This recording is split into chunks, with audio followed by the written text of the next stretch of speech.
24. Tim. A forma decadente deixa a alma dos sonhos esfacelada. Parece ser uma forma dos deuses a ser evitada.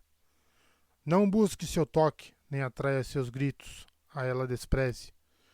Cuidado onde pisa, cuidado onde caminha. Pelo leito rochoso do rio ou pela colina, abrace os medos que enchem sua cabeça e a ela menospreze. Da canção dos segredos dos ouvintes, 27ª estrofe. Bem, é o seguinte, disse Gaz, enquanto lixava a madeira da carroça de Shallan. Ela estava sentada ali perto, escutando enquanto trabalhava. A maioria de nós se uniu à luta nas planícies quebradas por vingança, sabe? Aqueles mármores mataram o rei. Ia ser uma coisa grandiosa e tal. Uma luta por vingança. Uma maneira de mostrar ao mundo que os aletianos não toleram traição. É, concordou Rubro. O soldado magro e barbudo arrancou uma barra da carroça, deixando apenas 3 em cada canto para sustentar o teto. Ele deixou cair a barra com satisfação, então limpou a poeira das luvas de trabalho. Aquilo ajudaria a transformar o veículo de uma jaula sobre rodas em um meio de transporte mais adequado a uma mulher olhos claros. Eu me lembro, continuou Rubro sentado no chão da carroça, com as pernas balançando. Fomos convocados pelo próprio grão-príncipe Vama, e o chamado se espalhou por costa longe como um cheiro ruim. 1 em cada 2 homens adultos se juntou à causa. Se você entrasse em um bar para beber sem um emblema de recruta, as pessoas se perguntavam se você era um covarde. Eu me alistei com 5 dos meus amigos. Estão todos mortos agora, apodrecendo naqueles abismos tormentosos. Então, vocês só se cansaram de lutar? Perguntou Shallan. Ela tinha uma escrivaninha agora. Bem, uma mesa. Uma peça de mobília de viagem que podia ser desmontada facilmente. Eles a haviam retirado da carroça e Shallan estava usando-a para revisar alguma das anotações de Jasna. A caravana estava montando um acampamento enquanto o dia terminava. Haviam avançado bastante, mas Shallan não queria pressioná-los depois de tudo por que haviam passado. Depois de 4 dias de viagem, eles estavam se aproximando do trecho do corredor onde era bem mais improvável serem atacados por bandidos. Estavam se aproximando das planícies quebradas e da segurança que elas ofereciam. Cansei de lutar? Disse Gaz, rindo enquanto pegava uma dobradiça e começava a pregá-la. Ocasionalmente olhava para o lado, um tipo de tique nervoso. Pela danação, não. Não fomos nós, foram os tormentosos olhos claros. Sem querer ofender Luminosa. Mas que raios os partam. Eles pararam de lutar pela vitória, acrescentou Rubro em voz baixa, e começaram a lutar por esferas. Todo dia, disse Gaz. Todo tormentoso dia, nós nos levantávamos e lutávamos naqueles platôs. E não fazíamos progresso nenhum. Quem se importava com progresso? Os grãos príncipes só estavam atrás das gemas coração. E lá estávamos nós, praticamente escravizados pelos nossos votos militares. Sem direito de viagem, como bons cidadãos deviam ter, já que tínhamos nos alistado. Estávamos morrendo, sangrando e sofrendo para que eles enriquecerem. Só isso. Então partimos. A gente tinha um grupo que bebia junto, embora servíssemos a diferentes grãos príncipes. Nós deixamos eles e sua guerra para trás. Ora, Gaz, disse Rubro. Essa não é a história toda. Seja honesto com a senhorita. Você não devia algumas esferas aos agiotas? O que foi que você nos disse sobre estar a um passo de se tornar um carregador de pontes? Veja bem, essa era a minha vida antiga. Nada dessa vida antiga importa mais. Ele terminou de martelar. Além disso, a luminosa Shallan disse que cuidaria dos nossos débitos. Tudo será perdoado, disse Shallan. Viu? Exceto seu hálito, acrescentou ela. Gaz ergueu os olhos, seu rosto marcado por cicatrizes ficou corado, mas Rubro só deu uma gargalhada. Depois de um momento, Gaz riu também. Havia algo desesperadamente afável naqueles soldados. Eles haviam aproveitado a chance de voltar a uma vida normal e estavam determinados a mantê-la. Não houvera um único problema de disciplina nos dias passados juntos, e eles eram rápidos, até mesmo ansiosos em servi-la. A prova disso veio quando Gás virou a lateral da carroça de Shallan de volta para cima, depois abriu um feixe e baixou uma pequena janela para deixar a luz entrar. Pode não ser chique o bastante para uma dama olhos claros, mas pelo menos a senhorita vai poder ver o lado de fora. Nada mal, disse Rubro aplaudindo devagar. Por que não nos contou que tinha treinamento de carpinteiro? Eu não tive, replicou Gás, com uma expressão extremamente solene.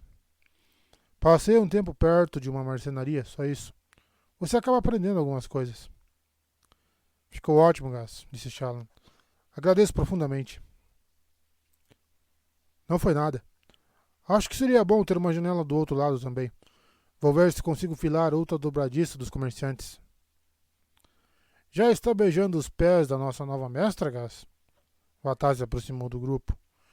Shallan não havia notado a sua chegada. O líder dos ex-desertores segurava uma pequena tigela de curry fumegante do caldeirão de jantar. Shallan sentia o odor forte das pimentas. Embora fosse uma mudança agradável em relação ao guisado que comera com os mercadores de escravos, a caravana possuía comida apropriada para mulheres, que ela era obrigada a comer. Talvez pudesse provar o curry quando ninguém estivesse olhando. Você nunca se ofereceu para fazer essas coisas para mim, Gás? Observou Vatar, mergulhando seu pão no curry e arrancando um pedaço dele com os dentes. Ele falava enquanto mastigava. Parece feliz em voltar a ser um criado dos olhos claros. É incrível que sua camisa não esteja rasgada de tanto que você anda rastejando. Gás corou novamente. Até onde sei, Vatar, você não tinha uma carroça, respondeu Shallan. Então onde poderia querer que Gás colocasse uma janela? Na sua cabeça, talvez? Tenho certeza de que podemos cuidar disso. Vatar sorriu de boca cheia, embora não fosse um sorriso particularmente agradável. Ele contou sobre o dinheiro que está devendo? Vamos cuidar desse problema quando a hora chegar. Esse pessoal vai dar mais problemas do que pensa, pequeno olhos claros, disse Vatar balançando a cabeça e molhando o pão novamente, voltando direto para onde estavam antes. Dessa vez eles serão heróis por terem me socorrido. Ele bufou. Eles nunca são heróis. Eles são crem luminosa. Só isso. Gás baixou os olhos e Rubro virou o rosto, mas nenhum dos dois discordou daquela avaliação. Você está se esforçando muito para botá-los para baixo, Vatar, disse Shallan se levantando. Tem tanto medo assim de estar errado? Era de se esperar que já estivesse acostumado. Ele grunhiu. Cuidado, garota. Você não gostaria de me insultar por acidente. A última coisa que gostaria de fazer é insultá-lo por acidente, Vatar. Imagine se não conseguir insultá-lo de propósito, se quisesse. Ele a encarou, então ficou vermelho e hesitou por um instante, tentando bolar uma resposta. Shallan cortou-o antes que conseguisse. Não estou surpresa que não saiba o que dizer, já que também é uma experiência com que certamente está acostumado. Deve ser assim toda vez que alguém faz uma pergunta difícil. Qual a cor da sua camisa? Que gracinha. Mas palavras não vão mudar esses homens os seus problemas. Pelo contrário, respondeu Shallan encarando-o. Na minha experiência, é nas palavras que começa a maioria das mudanças. Prometi a eles uma segunda chance. Eu vou manter minha promessa. Vatar grunhiu, mas foi embora sem mais comentários. Shallan suspirou, sentando-se e voltando ao seu trabalho. Esse sujeito sempre anda por aí como se um demônio do abismo tivesse devorado a mãe dele, disse ela com uma careta. Ou talvez o demônio do abismo fosse a mãe dele. Rubro riu. Desculpa comentar, Luminosa, mas a senhorita tem uma língua afiada. Nunca a usei em ninguém para ver se corta, disse Shallan, virando uma página sem erguer os olhos. Imagino que seja uma experiência desagradável. Não é tão ruim assim, disse Gás. Os dois olharam para ele, que deu de ombros. Só estou dizendo, não é... Rubro deu uma gargalhada, dando um tapa no ombro de Gás. Vou pegar um pouco de comida e depois te ajudo a achar uma dobradiça. Gás concordou, mas voltou a olhar para o lado. aquele mesmo tique nervoso, e não se juntou a Rubra enquanto o homem mais alto caminhava na direção do caldeirão. Em vez disso, se ajeitou para começar a lixar o piso da carroça no ponto onde a madeira havia começado a soltar farpas. Shallan deixou de lado seu caderno onde estivera tentando bolar maneiras de ajudar seus irmãos, que incluíam desde tentar comprar um dos transmutadores do rei Aletiano até tentar rastrear os sangue espectros e, de algum modo, desviar a atenção deles. Contudo, não podia fazer nada até alcançar as planícies quebradas e, mesmo então, a maioria dos seus planos exigiria que tivesse aliados poderosos. Shallan precisava fazer com que o noivado com Adolin Collins seguisse em frente, não só pela sua família, mas pelo bem do mundo. Precisaria dos aliados e dos recursos que o casamento lhe daria. Mas, e se não conseguisse manter o noivado? E se não conseguisse fazer com que a luminosa Navani ficasse do seu lado? Talvez precisasse partir para encontrar o retiro e se preparar contra os esvaziadores por conta própria. Isso a apavorava, mas ela queria estar pronta. Pegou um livro diferente, um dos poucos na seleção de Jasna que não descrevia os esvaziadores ou a lendária O Retiro. Em vez disso, ele listava os atuais grãos príncipes aletianos e discutia suas manobras e objetivos políticos. Shallan precisava estar pronta. Precisava conhecer o cenário político da corte aletiana. Não podia se dar ao luxo de ser ignorante. Devia saber quem, entre aquelas pessoas, poderia ser seu aliado em potencial se tudo mais falhasse. E esse tal Sadeas, ela pensou, abrindo uma página do caderno.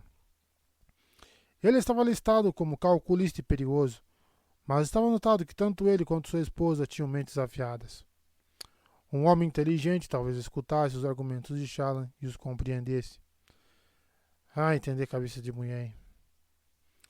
Aladar estava listado como outro grão-príncipe que Jasna respeitava. Poderoso, conhecido por suas brilhantes manobras políticas. Ele também apreciava jogos de azar.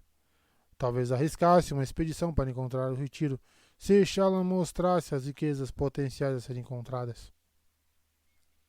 Ratan estava listado como um homem de política delicada e planejamento cuidadoso, outro aliado em potencial. Jasna não respeitava muito Tanadal, Betab ou Sebarial. O primeiro ela chamava de bajulador, o segundo de simplório e o terceiro de extremamente grosseiro. Ela estudou aqueles homens e suas motivações por algum tempo. Por fim, Gas se levantou e espanou o serragem das calças. Ele a cumprimentou com a cabeça respeitosamente e partiu atrás da comida. Um momento, mestre Gas, chamou ela. Não sou mestre, replicou ele, se aproximando. Sexto não apenas, luminosa. Nunca consegui comprar uma posição melhor. Quão altas exatamente são suas dívidas? Perguntou ela, catando algumas esferas da sua bolsa segura para colocar no cálice sobre a mesa. Bem, um dos meus devedores foi executado, disse Gaz, esfregando o queixo. Mas tem mais. Ele hesitou. 80 brons de rubi, luminosa. Mas acho que eles não aceitariam isso agora.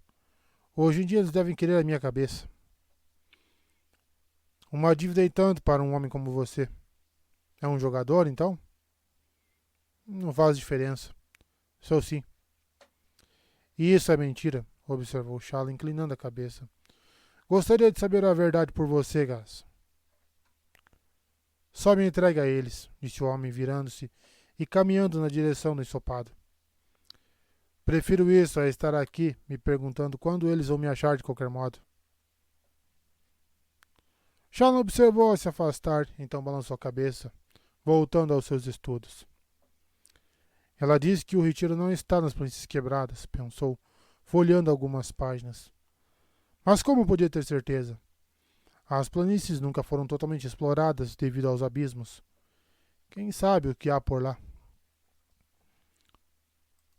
Felizmente, as anotações de Jasna eram bastante completas. Aparentemente, a maioria dos antigos registros falava que o retiro estava localizado nas montanhas. As planícies quebradas preenchiam uma bacia. Norradon podia caminhar até lá, pensou Shallan, folheando até encontrar uma citação de O Caminho dos Reis. Jasna questionava a validade daquela afirmação, muito embora Jasna questionasse praticamente tudo. Depois de uma hora de estudo, o sol afundava no céu. Shallan se pegou esfregando as têmporas. Você está bem? Perguntou a voz de padrão, baixinho. Ele gostava de sair quando estava mais escuro, e ela não o proibira de fazer isso. Procurou e o encontrou sobre a mesa, uma formação complexa de relevos na madeira. As historiadoras são um bando de mentirosas, declarou Shallan. Fez padrão, parecendo satisfeito. Isso não foi um elogio. Ah. Shallan fechou com força o livro atual. Essas mulheres deveriam ser eruditas. Em vez de registrar fatos, elas escreveram opiniões e apresentaram-nas como verdade. Parecem se esforçar muito para contradizer umas outras e dançam ao redor de tópicos importantes como esprenos ao redor de uma fogueira. Sem fornecer calor, só se exibindo. Versão Brasil Paralelo. Padrão zumbiu. A verdade é individual. O quê? Não, não é. A verdade é verdade. Realidade. A sua verdade é o que você vê, disse Padrão, sono confuso. O que mais poderia ser? Essa é a verdade que você falou comigo, a verdade que traz poder. Ela o encarou, seus relevos lançando sombras sobre a luz das esferas. Renovar as esferas na grande tormenta da última noite, enquanto estava abrigada na caixa que era sua carroça. Padrão havia começado a zumbir durante a tempestade, um som estranho, zangado. Depois disso, ele começara a vociferar em uma linguagem que ela não compreendia, apavorando Gaz e os outros soldados que Shallan havia convidado para o abrigo. Felizmente, eles achavam natural que coisas horríveis acontecessem durante as grandes tormentas, e nenhum deles falara mais no assunto. Tola, ela disse a si mesma, folheando até chegar a uma página vazia nas anotações. Comece a agir como uma erudita. Jasna ficaria desapontada. Ela escreveu o que Padrão havia acabado de dizer. Padrão, chamou ela, batendo com o lápis que havia conseguido com os comerciantes, junto com o papel. Essa mesa tem 4 pernas. Você não diria que isso é uma verdade, independentemente da minha perspectiva? Padrão zumbiu de modo hesitante. O que é uma perna? A definição é feita por você. Sem uma perspectiva, não existe tal coisa como uma perna ou uma mesa, só a madeira. Você me disse que a mesa vê a si mesma desse modo. Porque as pessoas a consideraram uma mesa por tempo bastante, disse Padrão. Isso se torna verdade para a mesa devido à verdade que as pessoas criam para ela. Interessante, pensou Shallan, escrevendo no seu caderno. Ela não estava tão interessada na natureza da verdade, naquele momento, mas sim na maneira como o Padrão a percebia. Será que é porque ele é do reino cognitivo? Os livros dizem que o reino espiritual é um lugar de pura verdade, enquanto o cognitivo é mais fluido. Esprenos, disse Shallan. Se as pessoas não existissem, os esprenos teriam pensamento? Não aqui, neste reino. Eu não sei quanto a outro reino. Você não parece preocupado, observou Shallan. Toda a sua existência pode depender de pessoas. E depende, respondeu o Padrão, novamente despreocupado. Mas crianças dependem dos pais. Ele hesitou. Além disso, há outros que pensam. Esvaziadores, disse Shallan, gelada. Sim. Não acho que minha espécie viveria em um mundo só com eles. Eles têm os próprios esprenos. Shallan se endireitou subitamente. Os próprios esprenos? Padrão se encolheu na mesa, se amansando, suas bordas ficando menos distintas à medida que se juntavam. E então? Perguntou Shallan. Nós não falamos disso.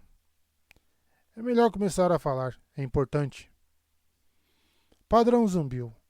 Ela pensou que ele fosse se recusar, mas depois de um momento ele continuou em uma voz bem baixinha.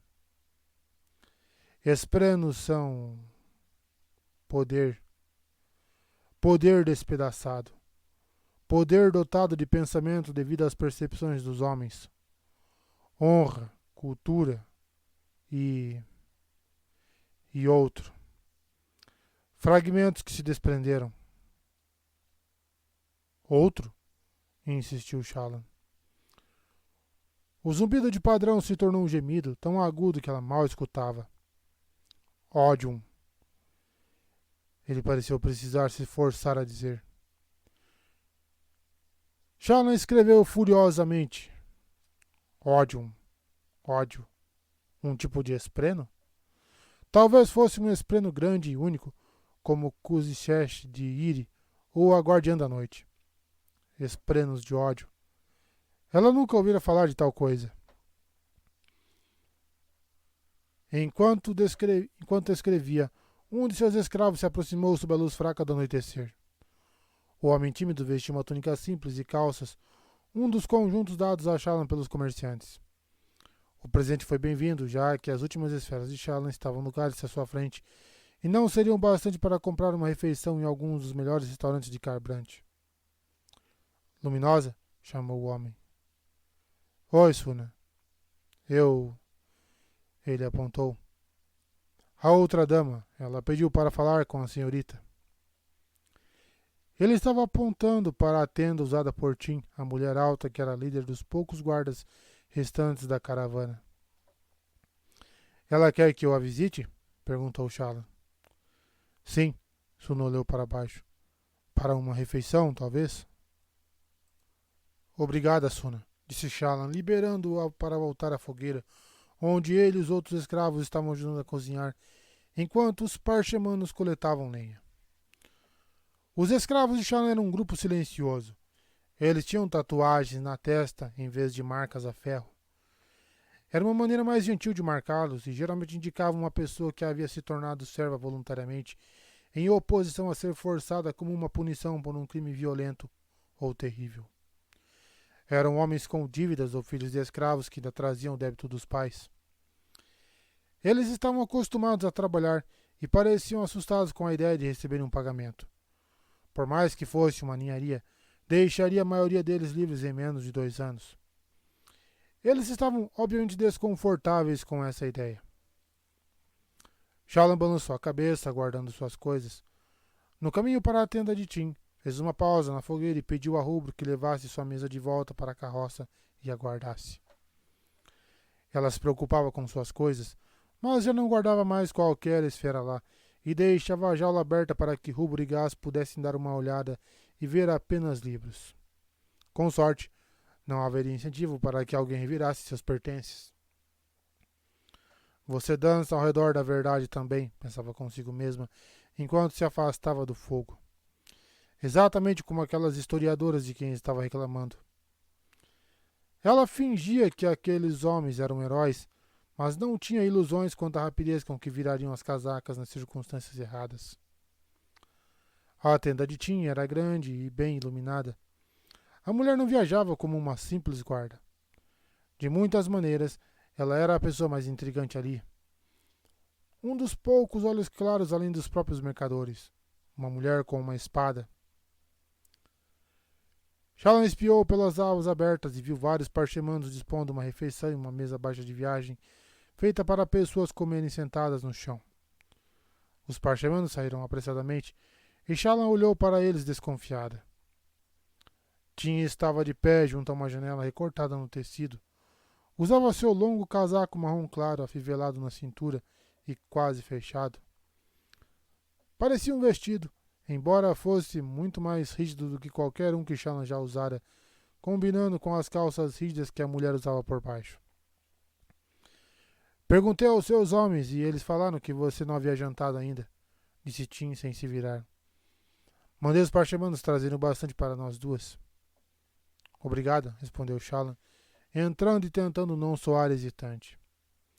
Entre aquelas pessoas, ela não era uma garota tímida, mas sim uma mulher poderosa. Teoricamente. Mandei que o meu pessoal mantivesse o perímetro vazio, disse Tim. Podemos falar livremente. Isso é ótimo. Isso significa que você pode me dizer quem realmente é, disse Tim, se voltando para ela. Pai das tempestades. O que isso significava? Sou o Shallan Davar, como já disse. Sim, disse Tim, caminhando e sentando-se à mesa. Por favor, convidou ela, gesticulando. Shallan sentou-se cuidadosamente, usando uma postura apropriada a uma dama, com as pernas dobradas para o lado. Tim sentou-se com as pernas cruzadas depois de estender o casaco atrás de si. Ela começou a refeição mergulhando pão achatado em um curry que parecia escuro demais e que cheirava demais a pimenta para ser feminino. Comida de homem? Indagou Shallan. Sempre detestei essas definições. Fui criada em Tubaila por pais que trabalhavam como intérpretes. Nunca soube que algumas comidas eram apenas para mulheres ou para homens até visitar a terra natal dos meus pais pela primeira vez. Ainda me parece tolice. Eu como o que eu quiser, muito obrigada. A refeição de Shallan era mais apropriada, com um aroma doce em vez de salgado. Ela comeu, só então percebendo como estava faminta. Eu tenho uma telepena, disse Tim. Shallan ergueu os olhos à ponta do seu pão na tigela. Está conectada a outra em Tashik, continuou Tim, em uma das novas casas de informações. É possível alugar um intermediário lá e eles executam serviços para você. Pesquisa, perguntas, até enviar mensagens via telepena para qualquer uma das principais cidades do mundo. É espetacular. Parece útil, comentou Shallan cuidadosamente. De fato, você pode descobrir todo tipo de coisas. Por exemplo, pedi ao meu contato que encontrasse o que pudesse sobre a casa da VAR. Aparentemente, é uma casa pequena e remota com grandes dívidas e um líder de família errático que pode ou não estar vivo. Ele tem uma filha, Shallan, que ninguém parece ter conhecido. Essa filha sou eu, então diria que ninguém é um exagero. E por que, quis saber Tim, uma descendente desconhecida de uma pequena família vedena estaria viajando pelas terras geladas com um grupo de mercadores de escravos, e alegando que é esperada nas planícies quebradas e que seu resgate será celebrado? Que tem conexões poderosas bastante para pagar os salários de uma tropa completa de mercenários? Às vezes a verdade é mais surpreendente do que uma mentira. Tim sorriu, então inclinou-se para a frente. Está tudo bem. Você não precisa manter o disfarce comigo. Na verdade, está fazendo um bom trabalho. Deixei de lado minha irritação e decidi, em vez disso, ficar impressionada. Você é nova nisso, mas é talentosa. Nisso? Perguntou Shallan. Na arte da enganação, naturalmente, respondeu Tim. O grandioso ato de fingir ser alguém que não é e então fugir com a mercadoria. Eu gosto da peça que pregou nesses desertores. Foi uma grande aposta e deu certo. Mas agora você está em apuros.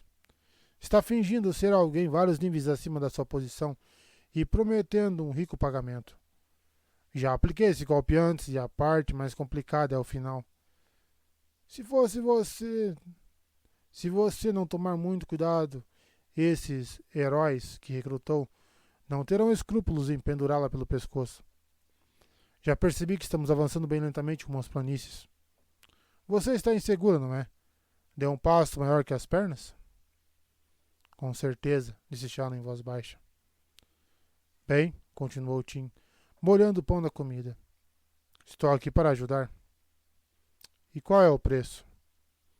A mulher gostava de falar. Shallan pretendia deixá-la continuar. Quero participar, sejam quais forem seus planos, disse Tim, afundando o pão na tigela, como se enfiasse uma espada em um grande carapaça. Você percorreu todo esse caminho desde as terras geladas em busca de alguma coisa. Seu plano provavelmente não é pequeno, mas não posso deixar de pensar que você não tem a experiência necessária para executá-lo.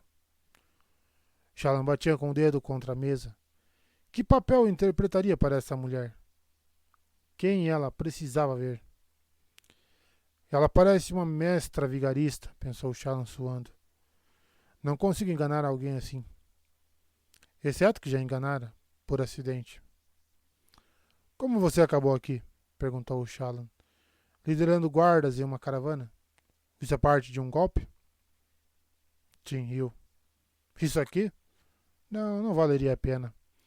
Posso ter exagerado minha experiência ao conversar com os líderes da caravana, mas precisava ir até as planícies quebradas e não tinha os recursos para ir por conta própria. Não em segurança. Mas como uma mulher como você acabou sem recursos? Shallan franziu o senho.